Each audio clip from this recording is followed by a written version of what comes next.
असरा के बाप ये असरा से कहती है कि असरा बहुत ही अच्छा हुआ कि ये लड़की यहाँ से चली गई। मुझे तो ऐसा लगता था अगर ये लड़की ज़्यादा देर रहती तो कोई ना कोई बड़ा मसला बन सकता था, लेकिन ये देखो कितनी अच्छी बात है कि सुल्तान भी इस बात पर नहीं बोला है और उसने तुम्हें कोई किसी बात का कसूरवार नहीं ठहराया है।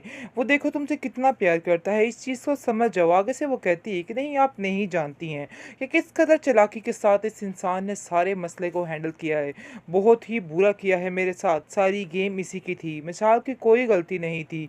इसने सब कुछ झूठ बनाकर आगे पेश किया है, जिसकी वजह से मिसाल जैसी दोस्त मुझसे अलहदा हो चुकी है। आगे से उसकी भाभी काफ़ी हैरान होती है और कहती है कि तुम्हारे पास इन सब बातों का कोई सबूत है? आगे से वो कहती है हाँ, मैं बहुत दावे से कह सकती हूँ कि सुल्तान ने ही सब कुछ किया है। सारी गड़बड़ और सारी फसाद की जड़ भी यही है। मुझे तो ऐसा लग रहा है कि जैसे मेरा इधर रहना मज़ीद बहुत ही गलत साबित हो रहा है। मुझे अपना वक्त नहीं ज़ाया करना चाहिए। जिसको सुनकर उसकी भाभी कहती है कि मैं तो तुम्हें पहले ही समझा रही थी कि इन सब कामों में तुम अपना वक्त ही ज़ाया कर रही हो, इसके अलावा और कुछ भी ज़ाया नहीं हो रहा है। तुम्हें इन सब बातों को समझना है और उन लोगों से दूर होना है, क्योंकि इधर तुम्हारे लिए कुछ भी नहीं है, ये लोग तुम जैसे नहीं हैं। आगे से उसकी माँ भी उसको यही मशवरा देती है और कहती है कि बेटा, मैं तो पहले ही तुमसे कह रही थी कि जितनी जल्दी हो सके इन लोगों से छुटकारा हासिल कर लो, वरना ये लोग कहीं का नहीं छोड़ते हैं, बल्कि वो हाल करते हैं कि तुम्हें क्या बताऊं। देखो इतनी अच्छी लड़की को इन्होंने क्या से क्या बना कर रख दिया और तुम्हें ही जलील करते रहे सबके सामने और कहते रहे कि सारी चीज़ों की गुनहगार तुम ही हो और सारा मुद्दा सुल्तान ने तुम्हारे ऊपर ही डाल दिया है। और काश तुम्हें इस चीज़ का अंदाज़ा पहले हो जाता तो मचल के साथ तुम्हारी ये अनबन ना होती। आगे से वो कहती है, खैर जो होता है अच्छे के लिए होता है, मुझे यकीन है कि जो भी हुआ बिल्कुल ठीक हुआ है। इन सब बातों के पीछे मुझे सुल्तान की हकीकत तो नज़र आ गई, उसका असल चेहरा सामने आ चुका है। इसलिए अब दोबारा मैं कभी भी इस पर यकीन नहीं करूंगी। मैं मुहताज कि मेरी बीवी कम अकल है और उसने अपनी कम अकली में ये सारी बातें की हैं। परेशान मत होना इसको लेकर, क्योंकि ये लड़की है ही इसी तरह की, आपको बिल्कुल भी परेशान होने की ज़रूरत तो नहीं है। मैं इसको अच्छे तरीके से हैंडल कर लूँगा, आप बिल्कुल फ़िक्र मत करें, बल्कि हमें माफ़ कर दें। जिस पर आप देखेंगे उसका शोहर कहता है कि माफ़ी तलाफ़ी वाली बातें सारी ख़त्म हो चुकी हैं। हम आपसे कोई माफ़ी नहीं चाहते और ना ही आप लोगों से कोई तल्लुक़ वास्ता रखना चाहते हैं। बहुत ज़्यादा सुल्तान अंदर ही अंदर खुश है, क्योंकि सुल्तान ने बड़ी ही चालाकियाँ की हैं, बड़ी ही बेईमानियाँ की हैं इस बेचारी इसरा के साथ, और इसरा बेवकूफ़ लड़की को अभी तक समझ नहीं आ रही कि आखिर असल मसला कहाँ पे बना और क्यों बना और कैसे बना। वो अभी भी समझ रही है कि सुल्तान बिल्कुल ठीक है, लेकिन जब ये पर्दा फाश होगा तो असरा को चाहिए कि 4 5 6 चपेड़े इसके मुंह के ऊपर लगाए, क्योंकि ये इंसान जो है बहुत ही शातिर इंसान है। इसने उस बंदे को इससे दूर कर दिया जो इससे मोहब्बत करता था, क्योंकि कहीं ना कहीं ये इंसान भी जानता था कि मशल अपनी दोस्त पर जान निछावर करती है, उससे बेहद प्यार करती है, लेकिन इस चीज़ का बदला लेने के लिए उसने ये सारी हरकतें की, ये सारी गेम रचाई। इसलिए वो बेचारी एंड पर थक हार कर मशल अपने घर से यानी कि घर छोड़ने पर मजबूर होगी और दोनों मियाँ बीवी फैसला कर लेते हैं कि हम ये घर छोड़कर चले जाएंगे। तल्लत बेगम बहुत हैरान है कि आखिर क्या हुआ, तुम्हें क्यों एकदम से क्या हो गया आप दोनों में ऐसे कि वो घर छोड़ने पर मजबूर होगी। आगे से आप देखेंगे कि वो कहती है कि मुझे बस इसी चीज़ की सज़ा मिल रही है, जो कुछ मैंने किया है बस उसी चीज़ की सज़ा है, मुझे ऐसा नहीं करना चाहिए था। यानी कि इस असरा पे यकीन करके मैंने बहुत बड़ी गलती कर दी है। मुझे बहुत अफसोस है कि इस जैसी लड़की से मैंने दोस्ती की है। मुझे बहुत ज़्यादा अफ़सोस रहेगा कि मैंने इस पर यकीन किया। आगे से तलत कहती है कि ज़रूर आप लोगों को कोई गलतफ़हमी हुई है।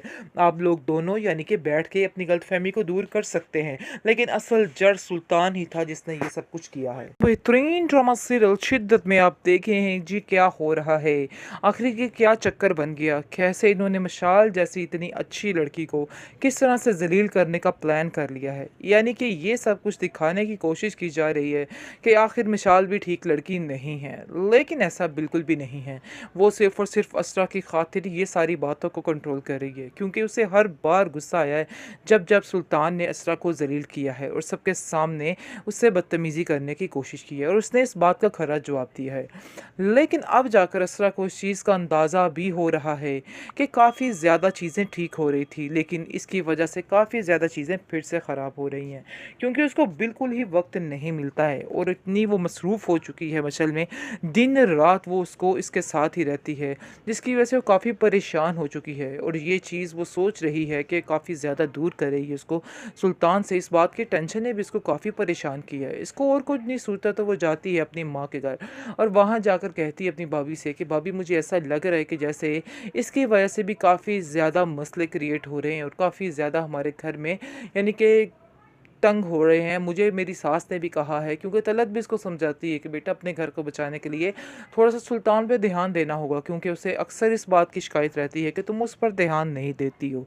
ऐसा हरगिज़ ना करना, अपने घर को अपने हाथों से खुद बर्बाद करने पे क्यों तुली हुई हो? तुम्हें इस लड़की से जान छुड़ानी होगी। रखो ठीक है, लेकिन मैं तुम्हें ये नहीं कहती कि इस मशल से अपनी जान छुड़वा लो। मैं बस तुमसे यही कहना चाहती हूँ कि तुम्हें मशल के साथ एक तरीके के साथ वक़्त गुज़ारना है। क्योंकि जिस तरह तुम उसके ऊपर इतना निछावर हो जाओगी तो फिर हर चीज़ से दूर होकर रह जाओगी, हर चीज़ से कट कर रह जाओगी। वैसे मैं तुमसे जानती हूँ कि तुम पर कभी मैंने किसी चीज़ का बोझ नहीं डाला है, लेकिन ख़ैर सुल्तान का ही इतना बोझ है, किसी और के बोझ की क्या ज़रूरत है उसको, और किसी की बात सुनने की उसमें हिम्मत ही कहाँ रहती होगी। क्योंकि सुल्तान जो है वो भी एक नंबर का, क्या बोलें उसको, कि क्या इंसान है।